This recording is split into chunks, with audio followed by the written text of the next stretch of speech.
Praise the Lord. Hallelujah. സ്തോത്രം സ്തോത്രം സ്തോത്രം സ്തോത്രം. കർത്താവിന്റെ അതിപരിശുദ്ധമായ തിരുനാമം ഈ അനുഗ്രഹിക്കപ്പെട്ട പ്രഭാതത്തിൽ വാഴ്ത്തപ്പെടുമാറാകട്ടെ. പ്രിയപ്പെട്ട ദൈവമക്കളെ, നമുക്ക് ഒരുമിച്ച് 2024 ജൂലൈ മാസം 25 ഹല്ലേലൂയ സ്തോത്രം വ്യാഴാഴ്ച പ്രഭാതത്തിൽ കർത്താവിനെ ആരാധിക്കുവാൻ, നമ്മുടെ കർത്താവിനെ സ്തുതിക്കുവാൻ നമ്മുടെ സ്വർഗീയ പിതാവ് നമുക്ക് ഒരുക്കി തന്നിരിക്കുന്ന നല്ല സമയത്തിനായിട്ട് നമുക്ക് നന്ദിയോടെ സ്തോത്രം ചെയ്യാം. Hallelujah hallelujah hallelujah. സ്തോത്രം സ്തോത്രം സ്തോത്രം സ്തോത്രം. അല്പസമയം കൂടെ കർത്താവിന് സ്തോത്രം പറഞ്ഞാട്ട് നന്ദിയോടെ സ്തോത്രം സ്തോത്രം സ്തോത്രം സ്തോത്രം. കഴിഞ്ഞ പകൽക്കാലം മുഴുവൻ നമ്മുടെ കർത്താവ് നമ്മളെ അത്ഭുതകരമായി നടത്തിയില്ലേ, ശ്രേഷ്ഠമായിട്ട് നടത്തിയില്ലേ, അതിശയകരമായി നടത്തിയില്ലേ. ആവശ്യങ്ങളെല്ലാം കൂട്ടായിട്ടിരുന്നു. കഴിഞ്ഞ പകൽക്കാലം ഓർത്ത് കരങ്ങളെ ഉയർത്തി സ്തോത്രം പറഞ്ഞാട്ടെ. കർത്താവെ അങ്ങേക്ക് സ്തോത്രം, കർത്താവെ അങ്ങേക്ക് സ്തോത്രം, അങ്ങേക്ക് സ്തോത്രം, അങ്ങേക്ക് സ്തോത്രം, അങ്ങേക്ക് സ്തോത്രം. രാത്രികാലം നല്ല ഉറക്കം തന്നേനെ കർത്താവിന് സ്തോത്രം പറഞ്ഞാട്ടെ. കർത്താവെ അങ്ങേക്ക് സ്തോത്രം, രാത്രി നല്ല ഉറക്കം തന്നതിന് സ്തോത്രം സ്തോത്രം സ്തോത്രം സ്തോത്രം സ്തോത്രം സ്തോത്രം സ്തോത്രം സ്തോത്രം. ആരോഗ്യത്തോടെ സൗഖ്യത്തോടെ എഴുന്നേൽപ്പിച്ചതിന് കർത്താവിന് സ്തോത്രം പറഞ്ഞാട്ടെ. കർത്താവെ അങ്ങേക്ക് സ്തോത്രം, അങ്ങേക്ക് സ്തോത്രം, അങ്ങേക്ക് സ്തോത്രം, അങ്ങേക്ക് സ്തോത്രം. അപ്പ ഈ പകൽക്കാലം ക്രിസ്തുയേശുവിൽ നമ്മളെ ജയോത്സവമായി നടത്തുന്നതിന്, ആവശ്യങ്ങളിൽ കൂട്ടായിട്ടിരിക്കുന്നതിന് ഹല്ലേലൂയ നമുക്ക് കർത്താവിനെ ഒരുമിച്ച് സ്തോത്രം പറയാം. ഇത് യഹോവയുണ്ടാക്കിയ ദിവസം, സന്തോഷത്തോടെ നമുക്ക് കർത്താവിനെ ആരാധിക്കാം. ഇത് കർത്താവ് തന്ന ദിവസമാണ്. കർത്താവിനായിട്ട് കർത്താവ് ഒരുക്കി തന്ന് നമ്മൾക്ക് കർത്താവിനെ സ്തുതിക്കുവാൻ ഒരുക്കി തന്നിരിക്കുന്ന ദിവസം. അതുകൊണ്ട് സന്തോഷത്തോടെ സ്തോത്രം പറയണം.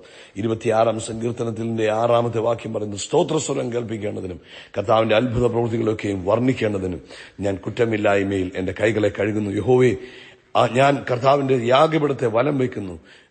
ആമേൻ. 8-ാമത്തെ വാക്യം, യഹോവേ, അങ്ങയുടെ ആലയമായ വാസസ്ഥലവും കർത്താവിന്റെ മഹത്വത്തിന്റെ നിവാസവും എനിക്ക് പ്രിയമാകുന്നു. നമുക്ക് ഒരുമിച്ച് പ്രാർത്ഥിക്കാം. എല്ലാവരും കണ്ണുകൾ അടച്ചാണ്.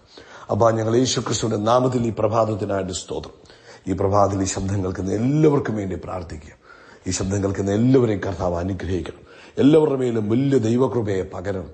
അവരുടെ ആവശ്യങ്ങളിലെല്ലാം കർത്താവിന്റെ സാന്നിധ്യവും സമാധാനവും ഉണ്ടാകണം. അപ്പൊ ഞങ്ങൾ ഒരുമിച്ച് പ്രാർത്ഥിക്കുമ്പോൾ ദൈവ സാന്നിധ്യത്താൽ എല്ലാവരെയും നിറച്ചാട്ടെ. ഹല്ലേലൂയ. ദൈവിക മഹിമയാൽ എല്ലാവരെയും നിറച്ചാട്ടെ.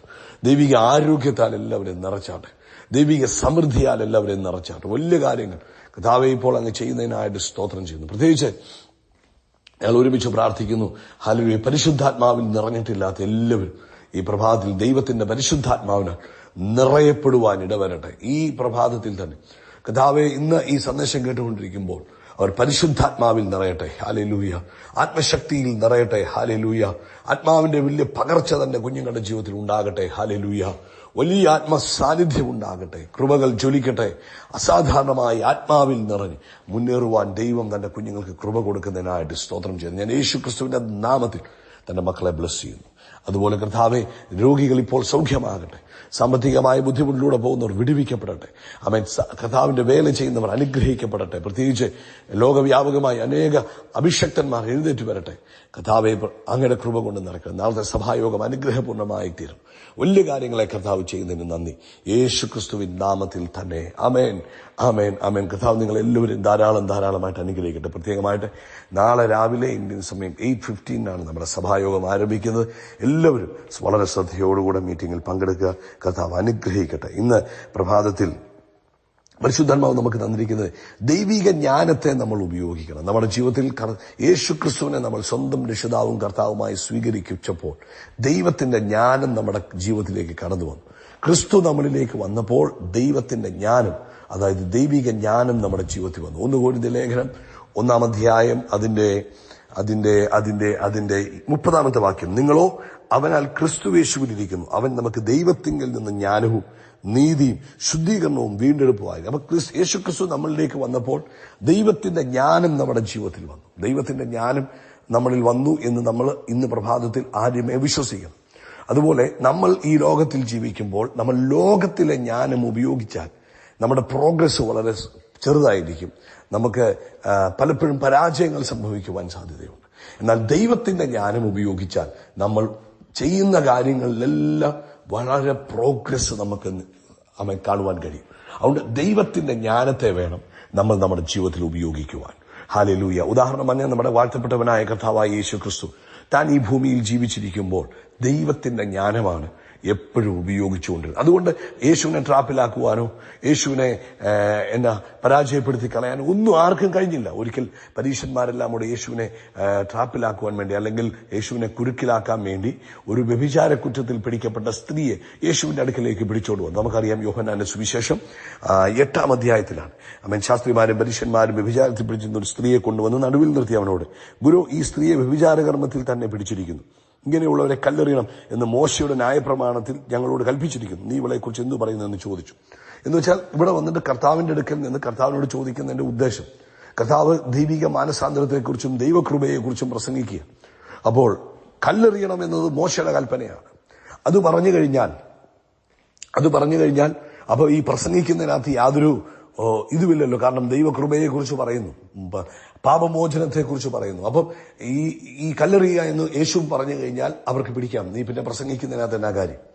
2, കല്ലെറിയണ്ട എന്ന് പറഞ്ഞാൽ മോശയുടെ ന്യായപ്രമാണത്തെ ലംഘിക്കുന്നു എന്ന ഒരു കുറ്റം യേശുവിന്റെ മുകളിൽ വെക്കുവാൻ കഴിയും. ഇത് രണ്ടുമാണ്. ഇതിലേതെങ്കിലും ഒന്നിൽ ഇവർക്ക് പിടിക്കാം എന്നുള്ള ഉറപ്പോടുകൂടിയാണ് യേശുവിന്റെ അടുക്കിലേക്ക് ഈ സ്ത്രീയെ കൊണ്ടിരുന്നത്. എന്നാൽ യേശു അവിടെ ഉപയോഗിക്കുന്ന ആ ദൈവിക ജ്ഞാനം കണ്ടു.